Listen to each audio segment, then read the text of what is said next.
Nous rendons grâce à Allah subhanahu wa ta'ala, mais nous remercions la population mbouroise, nous remercions la population sénégalaise et nous remercions les autorités étatiques, le préfet du département de Mbour et les services départementaux qui sont là, qui sont tous là et tous unis pour la paix. Tout ce qu'on peut dire, aujourd'hui, personne ne peut développer sans la paix. La culture ne peut pas avoir de valeur sans la paix. Et nous demandons au peuple manding, nous demandons au peuple de Mbour de vivre la paix, de cultiver la paix, mais de vivre et de cultiver le pardon et la tolérance. Aujourd'hui, nous avons eu des leçons spécifiques qui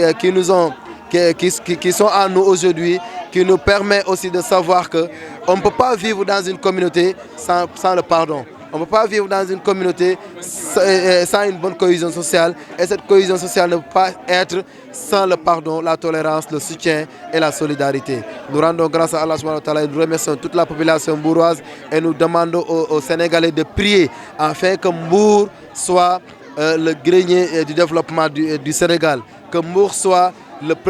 première ville économique même du Sénégal à travers la culture. Et nous lançons un appel solennel à l'État d'accompagner les autorités étatiques de Mbour pour pouvoir amener Mbour très loin et que la population mbouroise, la communauté manding de Mbour soit devant pour que Mbour soit développé en avant, Inch'Allah Rabbi. C'était combien d'enfants? Ils étaient 160 initiés cette année, qui est le nombre le plus petit depuis 2015. Pourquoi ce nombre? Parce que nous avons essayé de réduire le maximum possible pour les permettre d'être dans de meilleures conditions, pour les permettre de vivre dans de meilleures conditions. Et Allah subhanahu wa ta'ala nous a aidés dans cette position afin que ces enfants soient dans de très bonnes conditions depuis le 21 jusqu'au 6. Dans la vie, il y a des hauts et des bas. Juju Sekunda a rencontré des moments de bas et des moments de haut. Mais nous avons eu à gérer de façon responsable et qu'Allah nous a soutenus aujourd'hui et qu'on a traversé tous ces moments difficiles. Et aujourd'hui, nous sommes là et nous avons terminé dans de très bonnes conditions. On dit que les Juju sont pour les Manding. Quand on dit Sissé Kunda, on se dit que c'est Manding. Quand on dit Sadio Kunda, on te dit que c'est Manding. Mais on ne peut pas accepter un Juju Faye Kunda. C'est difficile à entendre. Et ça ne sonne pas bien dans l'oreille d'un Manding. Parce qu'on se dit que Faye n'est pas Manding. Donc, et on se dit que d'autres personnes qui ne sont même pas Manding ne peuvent pas se dire qu'ils vont mettre des Juju, soit disant que ce sont des Juju Manding. Moi en personne, je suis Manding, mais je ne peux pas mettre un Juju Serer. Même si je peux le faire, mais je ne dois pas le faire pour le respect de la culture Serer. Donc toute personne qui veut respecter la culture Manding, qu'il aide cette culture Manding à ne pas mettre sur place un Juju pour dire que c'est un Juju Manding alors que les initiés et les organisateurs de cette Juju ne sont pas Manding. Ces autorités, nous demandons à l'État du Sénégal d'aider la communauté Manding de Mbour et la collectivité Manding de Mbour de labelliser la culture Manding. De labelliser la culture Manding à travers les signataires, à travers les dignitaires et à travers ceux qui sont là et qui ont mis ça sur place depuis 1902. Vous savez que mettre une culture dans la labellisation nationale, c'est vrai, c'est possible, mais on peut le faire par zone. C'est vrai qu'on ne peut pas dire que tout le Sénégal, on va labelliser et c'est tel dignitaire, non? Mais on peut créer des zones qui peuvent créer une labellisation zonale et cette zone-là, ils peuvent le garder et essayer de mettre cette labellisation en valeur. Alhamdulillah, mbadi maninkol na kamoylal.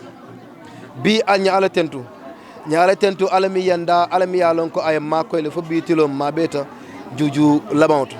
Bi mabeta juju ngansinul kay murundi ibani faya. Juju mi nya commencé tuba karo août til mo anin killing nya commencé wala. Pasi c'est mi Cheikh Ibrahima Sisseti mi yalon ko abambour sate kono jang al dimbal wulu mbour jang a diwul fane musul ñi jang foy wol fane diwul soto ja abidjan ay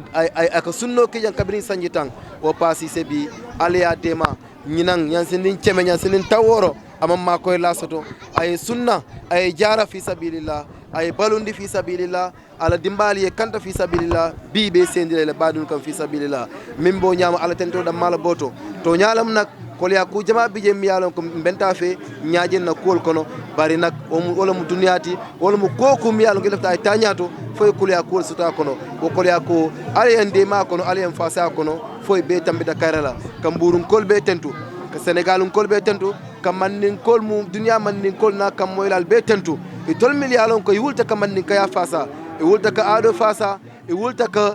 nam aɗo mbiyalan kol manni kay aɗoti ka pambandi ka mutandi ay tasanto oto mburunkol alña wakili mburunkol miliyalon ke ban tol mannin kol damma tema kan temo tiya mburunkol alña bondin tema mburunkol manni miliyalon ke ban mannin kol damma tema kan temo kajafi ñe bondin tema kato bi nim min kafu ko dabo kundankoy ko ini sise kundanko te kenola kilinti abe nenela nimin ko jabula kunda ini sise kundanko te kede kilinti abe nenela karate be ni le mo badi tinyala batina badi bitala woto momo isi wakili badi muta ni me badi muta min ke ma koy prier badi bula o ba badi butala woto itel be pertoti woto sise kunda fele ba kayro killa ba mobe killa kayro kan ba mobe killa nyake kilinti kato badiya ka fasale badiya ka makat bayle nañi adomi mu manden kayati ñam muta ay bambang ña wuli santo ay ta inshallah rabbi kamobe tendu kamobe jayi ka do mobe kayron siman jare kan harje film ba ñu war ko jeexal suba le 6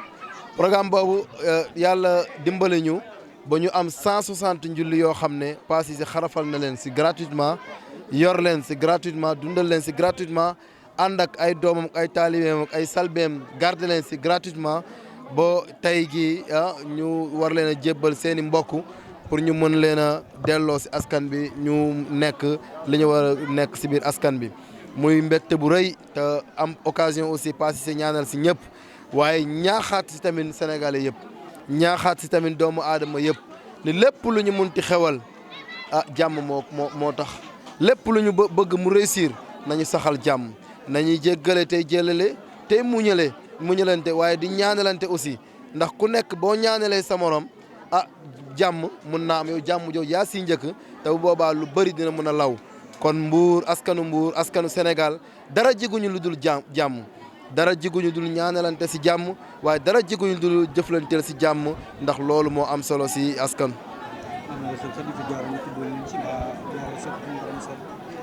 waaw loolu du ñàkk bëri woon na ay jafe-jafe ndaxte Juju Cissé Kounda ba mu sosoo 2015 moom kese nekkoon zone bu mu nekkoon waaye ñu dem ba mu am yeneen lël si ginnaawam donc tey mu jàkkaarloog collectivité Mandeng nii si kanam waaye am yeneen lël yu nekk si ginnaawam donc nekkinam du mun a yomb ndaxte ku ko romb ñu ne yaa tooñ wala moom ku mu romb ñu xalaat ni moo tooñ te loolu lépp nag balaa loolu lépp di mun a am lu yoon il faut que mu am fu mu jaar te jaar yooyu tey ñëpp xam nañ ni mu demee ba askan bi dina xam nan la si comporté woo waaye di si profité aussi si occasion di remercier surtout préfet du département de Mbour. donc muy lu am solo di si ñaanal ñëpp rek di remercier ñi nga xam ne aussi ñoo autorité judiciaire yi nga xam ne muy police ak gendarmerie ak service d'hygiène yi nga xam ne accompagné nañ ñu si mbir mi ba lépp loo xam ne am na si ñu encadré ñu surtout police ak gendarmerie ba fexe nañ telle sorte que ni képp ku ñu gis te mu nekk si loo xam ne naka su dul noonu la dañ koy jébbal yoon teg ko si yoon lépp loo xam ne aussi suñu digganteeg suñu nit morom la yoon da siy dox de telle sorte que ni jàmm day am justice day am ndax justice mooy jàmm looluy équité. weer ak genn wàll maanaam 40 jours lañ nekk ak xale yi Juju Cissé Kounda ñun ñëpp liñ si jàngat mooy doomu aadama nañuy dimbalante doomu aadama nañuy suturalante waaye doomu aadama nañuy xam ni sa morom yaa mën a wéttali sa morom